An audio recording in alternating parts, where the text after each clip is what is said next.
Good day everyone, and welcome to the Shadowbringers job introductions, this time featuring the Paladin.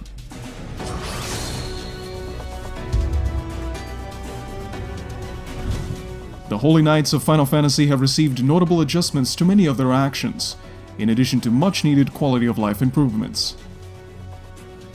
Starting with Paladin-specific actions, Savage Blade has met its end, with Riot Blade taking its place and allowing previous combos to continue. Upon reaching level 60, a new trait replaces Rage of Alone with Royal Authority, further streamlining the new rotation.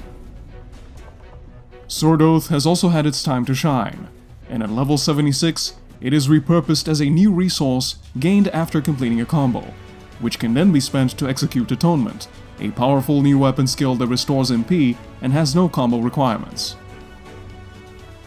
Shield Oath, on the other hand, received a name change and lives on as Iron Will, now strictly increasing enmity generation and taken off the global cooldown.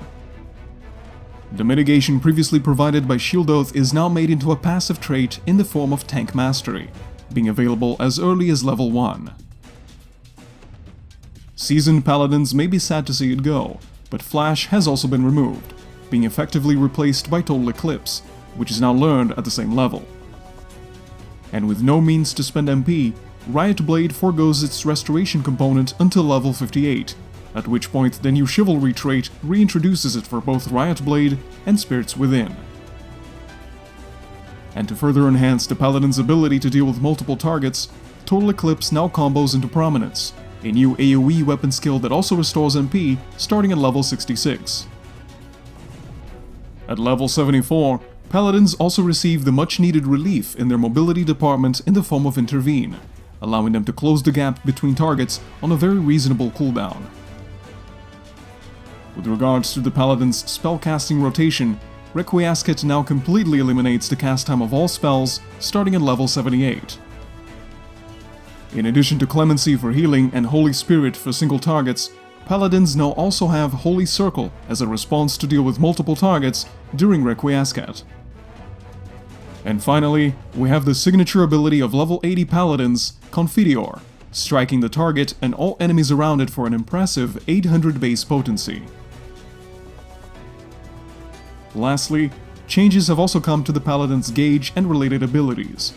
With the absence of the old Sword and Shield Oaths, the Oath Gauge now simply fills by auto-attacking. In addition to the old Sheltron and Intervention, Cover now also comes with a hefty gauge cost, and starting at level 74, a new trait allows Sheltron to block all attacks for its full duration. If this sounds a lot like some other Paladin ability, you would be correct, and to rectify the redundancy, Bulwark is no longer present in Shadowbringers. Other abilities that didn't quite make the cut are Shield Swipe and Tempered Will, with the latter being replaced by the roll action Arm's Length, which serves the same purpose. And while many of the original roll actions survived the overhaul, Convalescence, Anticipation, Awareness, and Ultimatum were deemed unfit for the new expansion.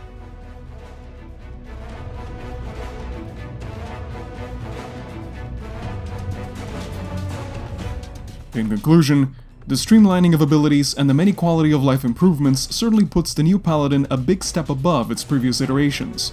But how do you feel about the changes? Let me know in the comments below, but until then, I hope to see you on the next job introduction.